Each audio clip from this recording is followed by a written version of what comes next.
Tapos na ang maliligayang araw niyong lahat.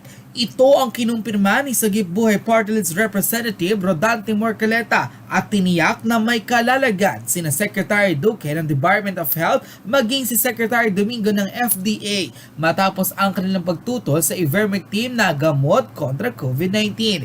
Ito ang balitang kinumpirma ni Representative Marcoleta na bukod sa patong-patong na kaso na maaaring isampa sa dalawa ay maaari rin na makulong sina Duque at Domingo dahil sa kanilang sabwatan na di umunay harangin sa publiko ang ivermectin. Pinatunayan din ni Congressman Marcoleta na sina Duque at Domingo ang mga ahas sa Administrasyong Duterte, kaya't kanyang tiniyak at sinigurado na bukod sa pagsibak sa kanila sa pwesto, himas rehas at tanggal ng lisensya ang dadanasin ni Domingo at Duque. Narito ang buong pahayag at matapang na paninindigan ni Congressman Rodante Marcoleta na sina Duque at Domingo ang dapat sisihin nang matapos ngang harangin ng FDA at ng DOH ang ivermectin na gamot kontra COVID-19. Narito ang full video.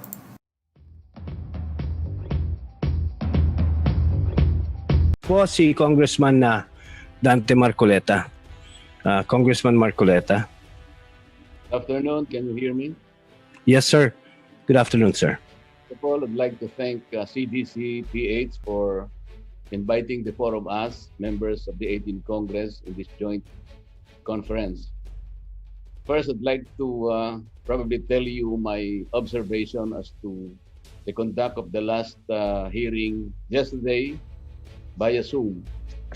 I'd like to tell you that I am disturbed by the obvious indifference displayed by our health officials in the Zoom hearing yesterday conducted by the Committee of Health in regard to a potential drug they called ivermectin.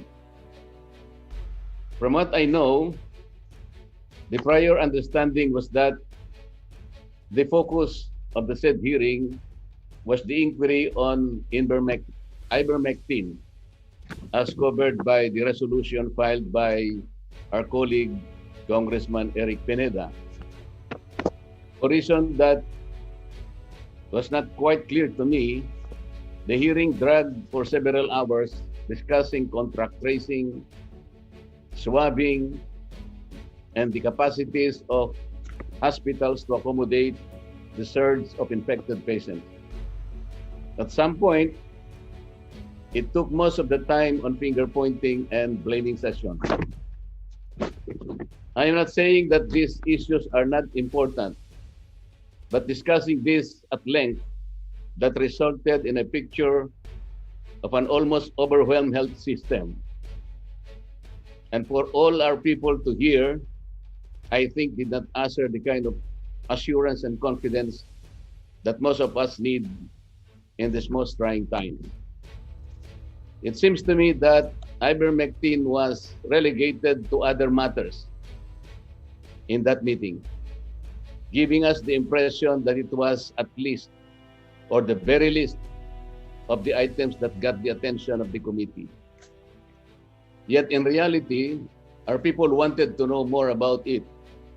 And this probably explains the increased number of views hitting more than 90,000 views when ivermectin was finally taken up in the discussion. After the presentation of the invited expert, I forgot the name, I'm sorry. Pierre Cory po. Pierre Cory. Yes, he was that. On the potential use of ivermectin against COVID-19, citing multiple experiences of several countries in South America and elsewhere. I was really surprised why Yusek Bergere had a ready statement to read against it, despite admitting that she is no expert on that matter. The most disappointing is the cold reception showed by the FDA to the presentation of Dr. Cory, an expert on the beneficial intervention of ivermectin on humans, forgetting the fact that the drug is listed in the Philippine Formulary, as testified to by my colleague, Congressman, defensor turned doctor, and it has been in use for decades pala by compounding facilities.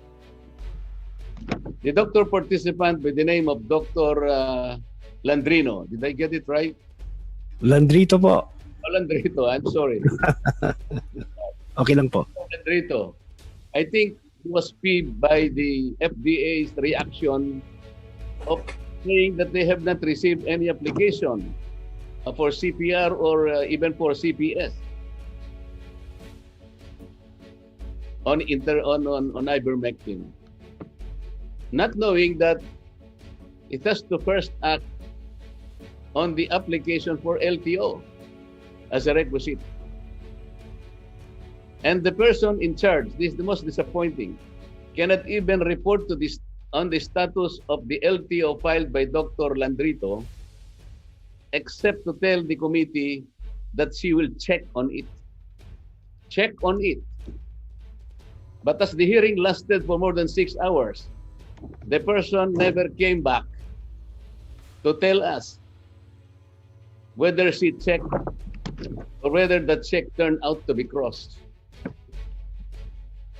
There is no crime. There is no crime in acting as fast as we can and being more flexible and responsible. After all, desperate times call for extraordinary measures. Anything that can help is something to be welcomed and be thankful for. No one has the monopoly in doing the right thing. Kanina po merong tanong kay Dr. Landrito. He was asked as to what he's going to do to his clients, dying clients, aggrieved clients, when the law is completely prohibiting him from doing just that. I don't think it is very fair for a doctor to be placed in that situation as answering that question, virtually putting himself in between the devil and the deep blue sea. He's only trying to save life. I think, and I said this yesterday, I'd like to say that our health officials should not act the way they did yesterday, acting like Praetorian guards for the benefit of the biggest and moneyed pharmaceuticals in the world. Tama po yung sinabi ni Kong Eric. Wala pa naman pong kasiguruhan talaga yung bakuna. Preparing our people for something that can help them. Kahit na nga po placebo lang, merong talagang nagagamot naman dyan. Bakit hindi natin po ibigay yung nalalaman nating makakatulong?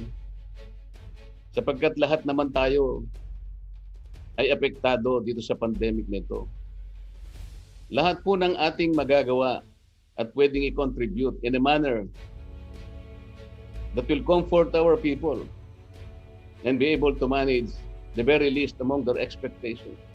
Yung lamang pong magkaroon sila ng pananggalang, kaligtasan sa kanilang sarili at kanilang pamilya, malaking bagay na po. Kahit na po yan ginagamit sa mga aso at saka sa ibang hayop. Sabi ko nga po kahapon yung mga nagugutom nga pong mga kababayan natin, maski pagkain na po ng aso kinakain na rin. Ito pa kayang gamot na pwede naman natin palang gamitin kung sakasakali. Ang inihingi lang po namin sa FDA, maging bukas naman ang isip. Halatang halata naman po na parang negatibo kagad nung sabihin yung pangalan ng ivermectin. Sayang naman po. We should welcome it. And I think, kung totoo po lahat ang mga testimonials in favor of this drug, it can be used as a silver bullet to probably make a dent in our journey to fight this virus. Maraming salamat po sa inyong lahat.